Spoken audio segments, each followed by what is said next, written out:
Connect with people who share your values and interests. Values and interests. People who are in like-mindedness with you. This is the last point. The Bible says in Philippians chapter 2, verses 2, the NIV, he says, make my joy complete by being like-minded, having the same love, being one in spirit and in purpose. Your most inner circle should agree with your values.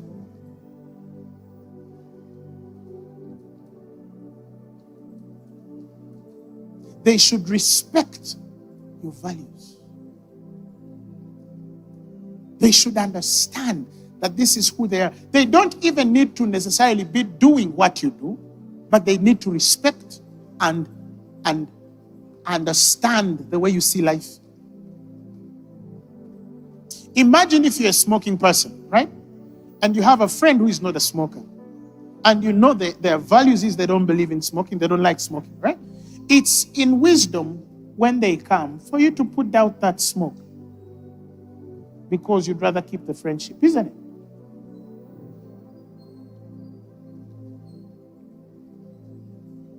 But our people, they say you either accept me and my smoke and you become a passive smoker, or you're not. People can be so selfish. It is special when you find a person whose mind thinks the way you think.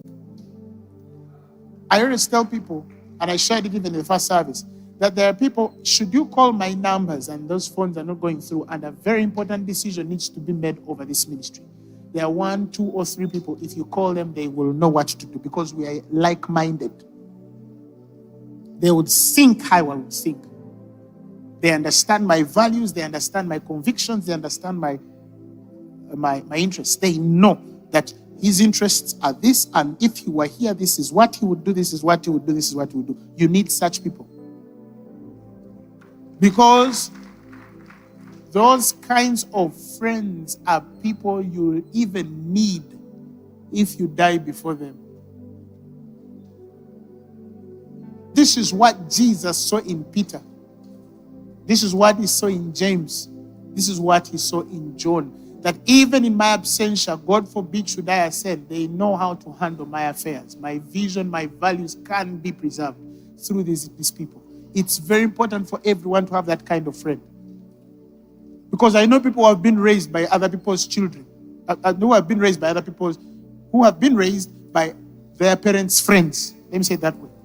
Because their parents went when they were young. Or some of them, their parents are alive, but they're not able to get to them. Perhaps they live away in the UK, America. They're working hard. But a friend who knows them very well knows that so-and-so's child should be disciplined this way. And their children have been kept because of their friends. Are you learning? Build such relationships. Build such relationships. You need people who think the way you think. They will not think exactly the way you think, but at least they should have the same opinions about the things that you opinionate about. Very, very, very important. You need a Jonathan like David was. Yes, he's setting himself against his father, but he knew who David was to God, and he was willing to even burn his relationship with his father to fulfill the agenda of God. You need such people.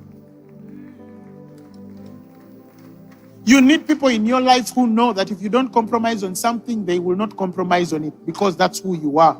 And they are willing to die for it because they think the way you think.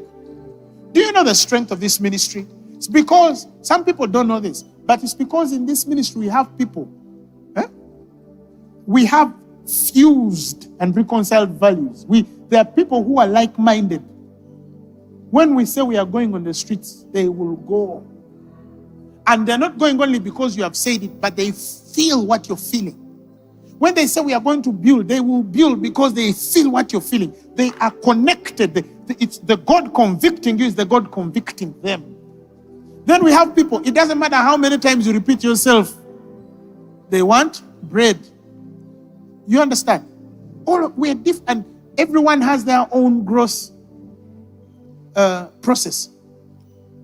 Some are like that for now, but one day they're going to become the most loyal people.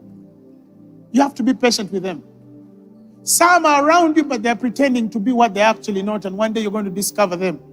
God help us. Because that's why I told people that when it comes to the relationships you build in life, you must even learn to pray over them. For me, when somebody says they want to be my friend, I pray.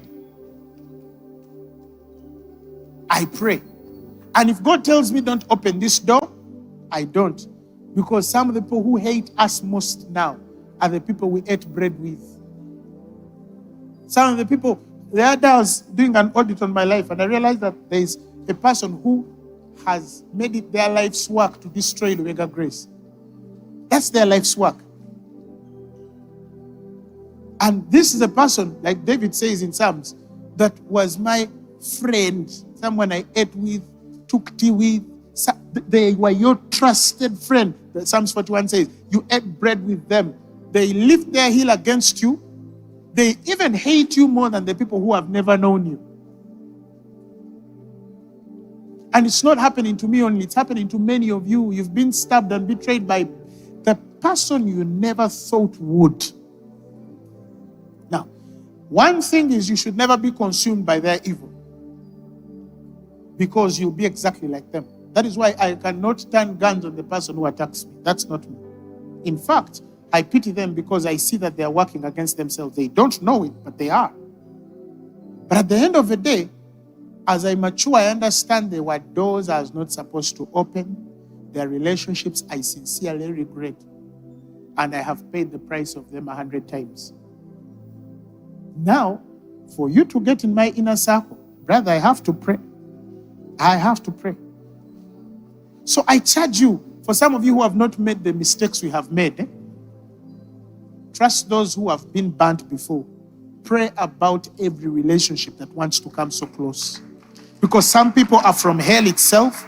Some were initiated without knowing. Some under the influence of some evil spirits that have sought for you since you were young. And that spirit has wanted to continue its work of destroying you, and it mounts a man or a woman, and they will do things. You're like, but this person, this was my friend, this was my friend. Well, you accepted the friendship. I didn't know. Okay, now pray next time so you don't enter such snares.